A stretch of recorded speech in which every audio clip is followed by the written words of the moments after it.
She really needs no introduction. I mean, everybody knows her, but I'm going to introduce her anyway. We're talking about the amazing Felicia Carbajal. Felicia, what is up? I am so excited and happy and honored to be here with you, Paul, today, and with all of the Abilities family. There's no better. Well, there is some better, right? Like if we were in LA and I was able to get an actual hug and chop it up a little bit and be able to really have conversations with the community. But we're here. My team is in the booth. We have the video messaging.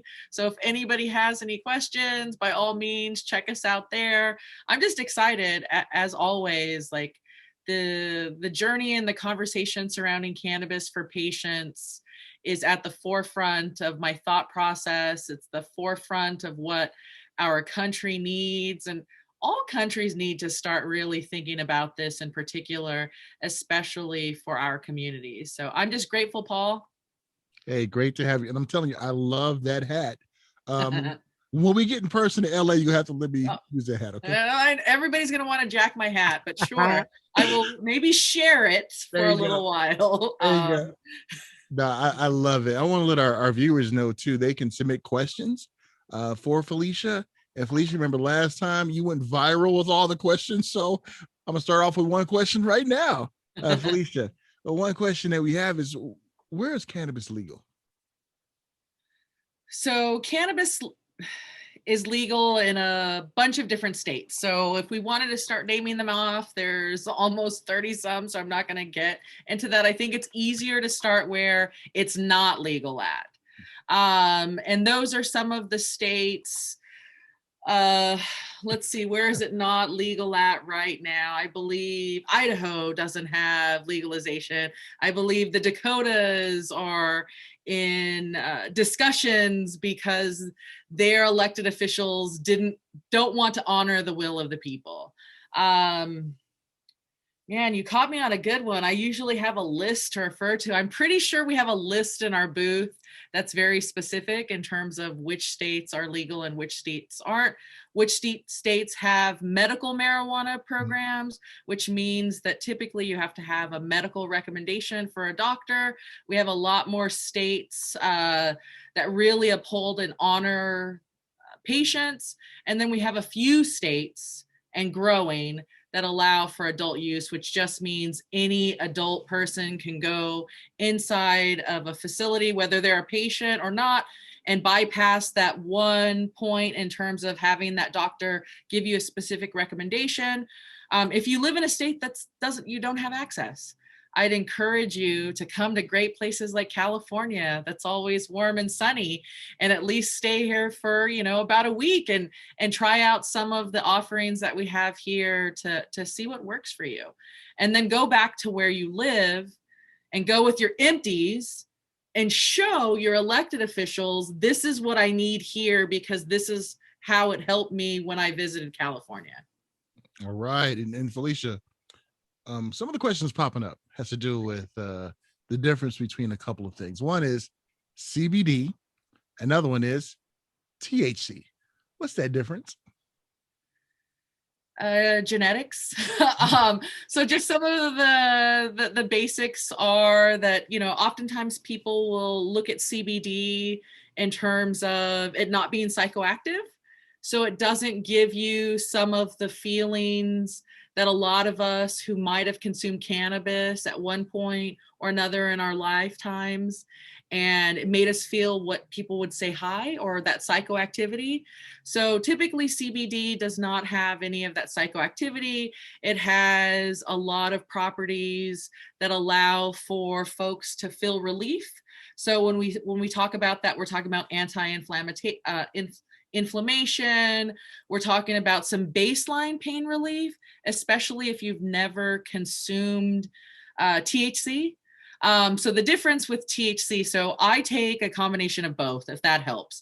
So in the morning when I get up, I take some CBD, and I take it in lieu of the Valium and Xanax that I had taken for years. So I've been Valium and Xanax free for about almost close to a dozen years now, without having to take that. And that's just kind of a little bit of a pick-me-up. So when I take CBD, I don't feel very much other than I know that I'm happy, and I know that it's also helping me not have any of the anxiety that I typically have.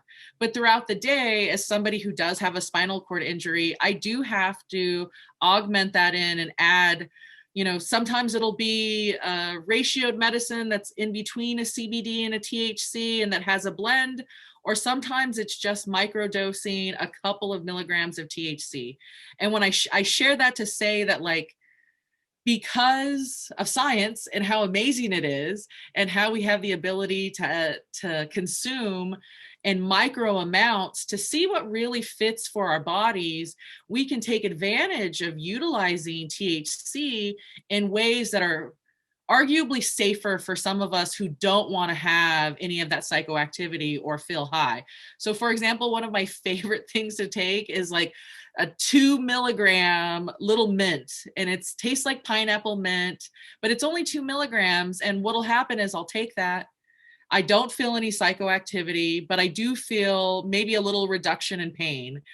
Or maybe I'll still feel the pain, but it's just taken off a little bit of the edge.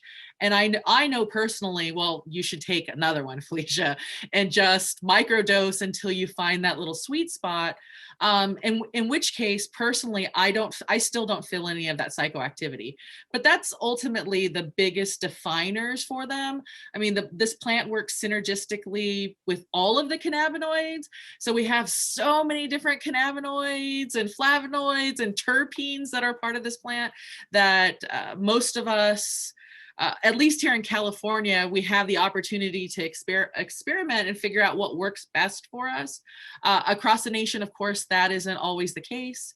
I would say if you're curious about utilizing cannabis, CBD is always a safe place to start to just see how your body feels and responds to it. So if you take some CBD and say you feel psychoactivity, you're probably experiencing a little bit of placebo, to be honest, or you need to send whatever bottle you got in for testing to see if who you purchased it from is actually putting more THC in it than is legally allowed. But typically, CBD is a really good place to start for a lot of folks to see if their body can even tolerate the plant at some kind of level. And it's a good way to prime your body. So I hope that answered both of the questions and answered a few more that I felt like folks might be thinking about when they're like, well, she just said both of them are okay, but what? She said, you said, you know what I mean? So, all right, Felicia, here's another one. And I'll clump this in two questions, or two questions into one, because they kind of fit hand in hand. One of them is cannabis good for releasing pain? And can cannabis help epilepsy? So I think I'm gonna answer the latter first, because I feel as though a lot of us have a frame of reference in terms of when we might have gotten exposed to CBD.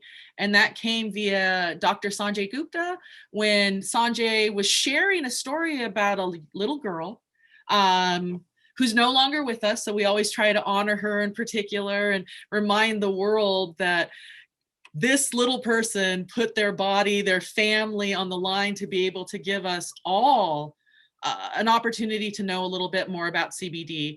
So Charlotte, so folks who aren't familiar with Charlotte Figge and her story in particular, it's a family out of Colorado who allowed Sanjay Gupta to come into their homes and talk about Charlotte having Dravet, and how this plant and the medicine, so some CBD that she was taking, helped her control some of her epilepsy. Not all of it, obviously. She has Dravet, so we're talking about something from going to having 500 seizures a day to having 12 or 13. That is amazing. So in terms of that answering your question, yes, CBD is very effective in the treatment of epilepsy in particular. I mean, Charlotte and her story opened up the door for countless families across America to begin to fight for this access in particular, specifically to help folks who have epilepsy and some other comorbid conditions. A lot of them were children. A lot of them were teenagers. A lot of them were voiceless in particular. So we know that this medicine has some efficacy when it comes to the treatment of epilepsy. And then in terms of pain, so like a lot of us, I live with chronic pain. So I'm here, I'm smiling, I'm happy to be here. I did utilize a little bit of cannabis earlier today when I started feeling, LA is a weird place. So yesterday we had like a little bit of rain pop out of nowhere. Crazy, And wasn't I felt it in my body before I saw the rain hit. And so I've been kind of just priming my body because I don't know what's going to be happening weather-wise to make sure that I'm not in any pain, because that pain did strike me probably about an hour before the water came. It hit and I was just like, oh. So in terms of pain, I mean, I use it in lieu of all pharmaceutical drugs. So I don't use any pain pills, and I was prescribed everything that you could think of, including, the epidural injections before they realized that they shouldn't be giving us any of these injections. And I mean, I'll be honest, I still have pain pop up from time to time. Like, it's just a function of who I am, but I do know that cannabis has allowed my pain to be managed in a way that I can still be functional, and in a way that I can still have this conversation. And some might say, well, Felicia, you just took a lot of cannabis before you did all of this. And I'm like, well, yeah, all it did was enhance what was already there, making me happier, making me more focused, affording me this opportunity to be here. And more importantly, and most importantly, to control the pain that I live with on a daily basis. So yes, on both accounts. And if you live with pain, Abilities family, if you live with pain and you live in a state that you have access and you're afraid, I get all of those fears, but I'd strongly encourage you to find something that you can take, and don't take the whole candy bar. Maybe you just eat a tiny little square or a half a square or a quarter of a square to just see how this feels. And you can tell even a doctor. I mean, that was the best part for me, is to be able to tell my doctor that, oh, I really don't want any more of that, but I can tell you exactly what I'm taking. I take 5 milligrams of this in the morning. I take 10 of this. Oh, I take this in conjunction with some CBN to help me sleep, and to be able to even give them the milligram dosage in particular. It's really helped me even with my relationship with my medical professional, because when you come out with facts and then you come out with, hey, like, I'm not just sitting here smoking joint after joint, I'm doing all of these things. And not that there's anything wrong with smoking a joint, because I will tell people, any kind of way that your body and what you feel comfortable with in terms of consumption is going to play a vital role with how your body responds to it as well. So if you're in pain, please stop being in pain. That's good advice. It ain't your average Snicker bar, so you can't eat the whole thing, right? So. Don't eat the whole thing. I have a friend who I explicitly shared with him, don't do it. And we were having conversations surrounding their young child. And I thought I had given him the very clear, and we're talking about a 6'2", 250-pound big dude, and he ate the whole candy bar because it tasted good. And I was like, well, of course, a lot of this stuff tastes really good. And he ate the whole thing, and I had to pick him up later on in the evening at the emergency room. Wow. Because he took too much cannabis. And I would not encourage to take more than what you are comfortable with. And with that being said, slow and low is the best way to go. It's the tempo. Beastie Boy song. Remember that? All right, here we go. Another question. My body out of nowhere started rejecting CBD. What can I do to prevent that? Should I be rotating kinds? So, I mean, that's kind of a two-part question. So if your body started rejecting CBD, I don't know how your body responded to the CBD before. So it could be a couple of things. Like I would definitely say find a different product and see how your body responds to it. I would also suggest I'm not a health professional, so keep this in mind, but what actual health professionals would say, which is to take a few days off of utilizing anything to allow your body to have some time. I would bet that it's a combination of working through all of those things. And it might be that you actually need a little bit of THC. And that's why whatever efficacy you were experiencing with the CBD and you saw it after X amount of days go away was because your body had become acclimated to that CBD in particular. And switching to something else is always a good option. But if you switch to something else and then you switch to something else again, and then you switch to something else and you take a break and you're still not feeling the results that you want, it might be because you're actually looking for another cannabinoid and your body already is requesting that by letting you know that, oh, you're still feeling pain or you're still feeling some anxiety. And it could be one of those things. I mean, I've talked to a lot of people and most folks are just afraid of taking THC. And that's why they'll stick with CBD or say, oh, the CBD didn't work for me. And when you ask them, well, what were you hoping the CBD would do? And it's usually a lot of things that aren't typically associated with the efficacy of CBD. It's typically in conjunction with some CBD and THC. So a lot of folks just are going to have to, probably start working on destigmatizing even THC as something that's bad and scary, because it's not bad and scary and used in conjunction with CBD. It's just another tool in the toolbox. All right. Another question has to do with swelling and spasms. Can cannabis help in those two areas? And what is the research showing? So for anybody who wants to look at any kind of research in particular, I would highly encourage folks to look at the National Institute of Health. So go to NIH, they have a website, and treat it like Google. So once you can fill in the little box, you literally will put whatever condition you want to check out and cannabis. And believe it or not, you'll pull up probably small groups, because we have to remember this is still federally illegal. So the research that we have is minimal and it's all in small test groups. But I can guarantee you that some research has been done with how a specific condition and cannabis interact. And then in terms of what the first part of the question was in terms of the inflammation. So yes, cannabis can help from anything from putting on something as simple. Felicia has it just right here because never had it yet. Something literally as simple as putting on a balm can help with that kind of inflammation and swelling that you have, or that you said. So just rubbing a cream, a CBD cream, a CBD lotion. This is a topical pain salve.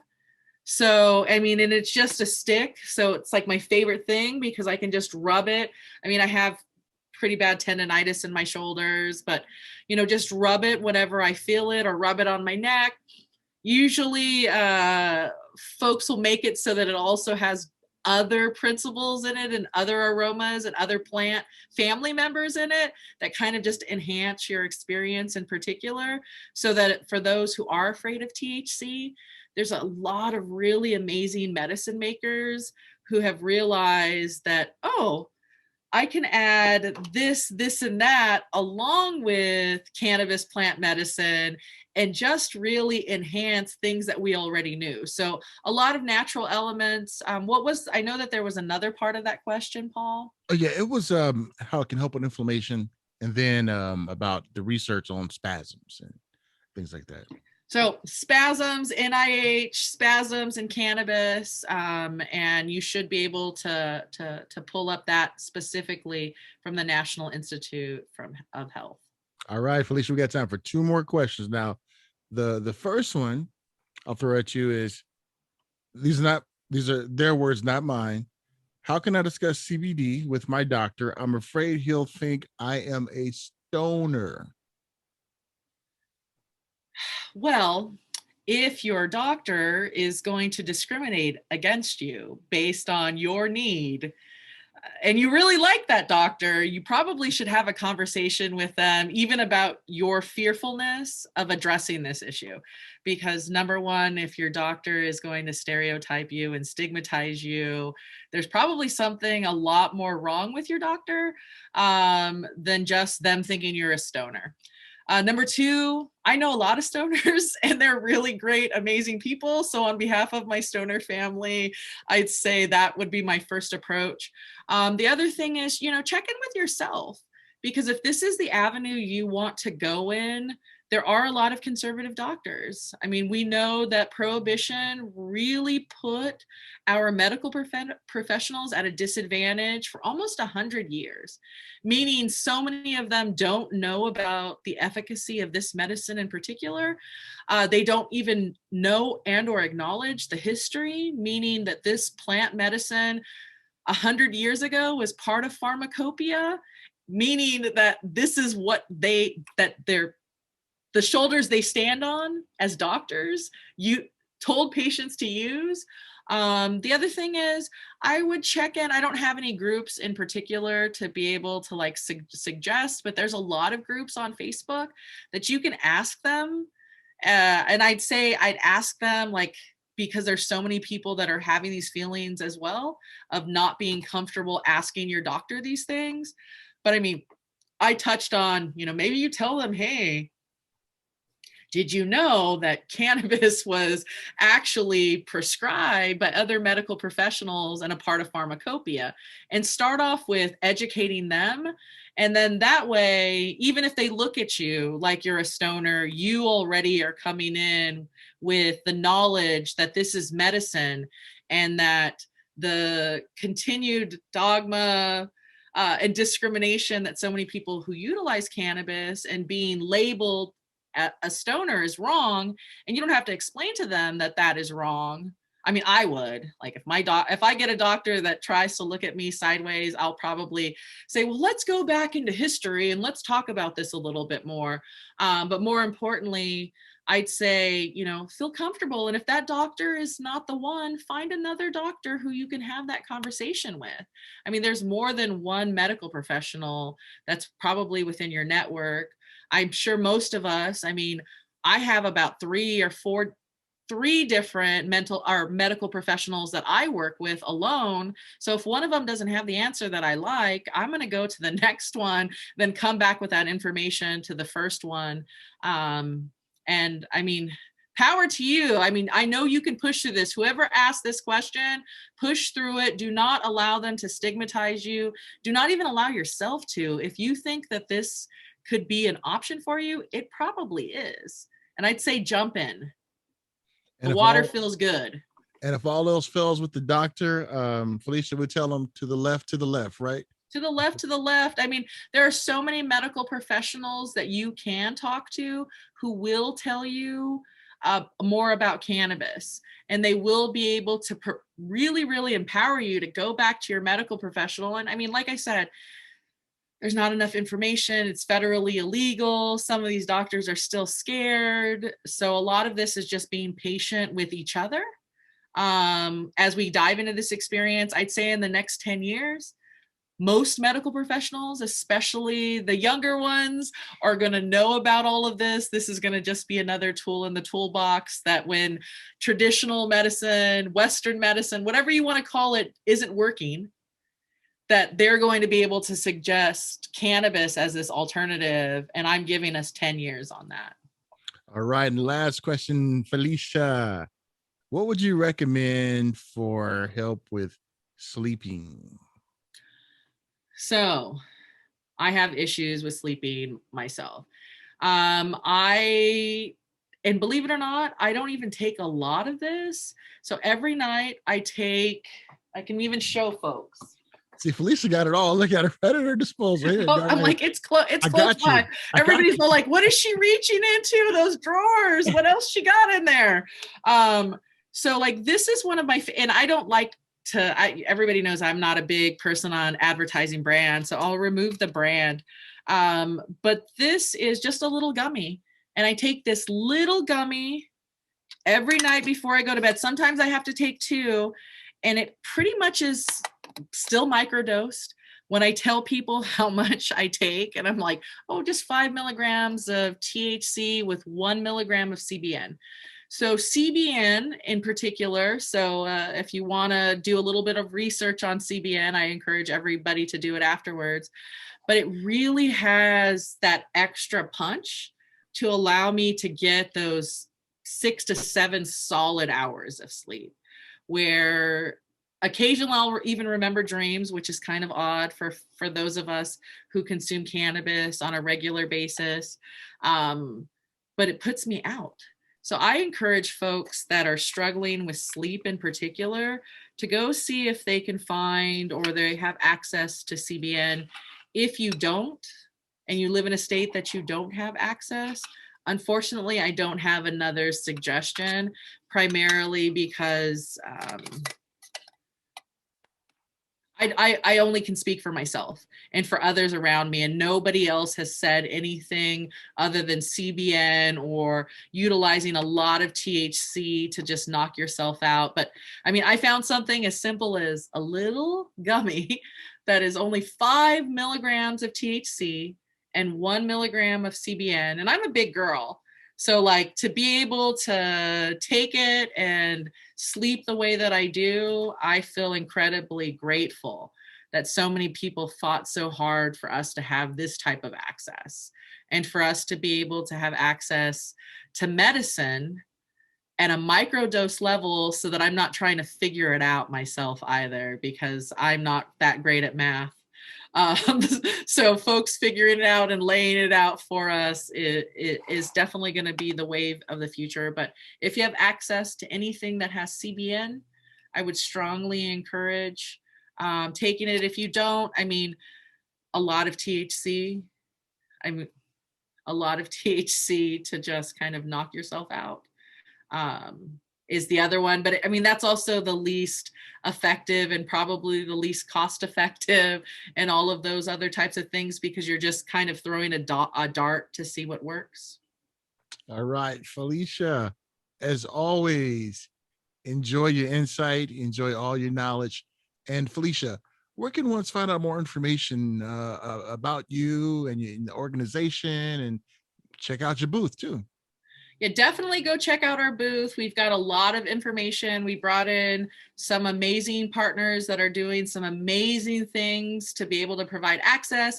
So you can go inside. I think we might even have some coupon codes from a brand in particular that I can vouch for, that they have excellent options available. But you can find us at the Social Impact Center.org is the website, or the Social Impact Center on Instagram.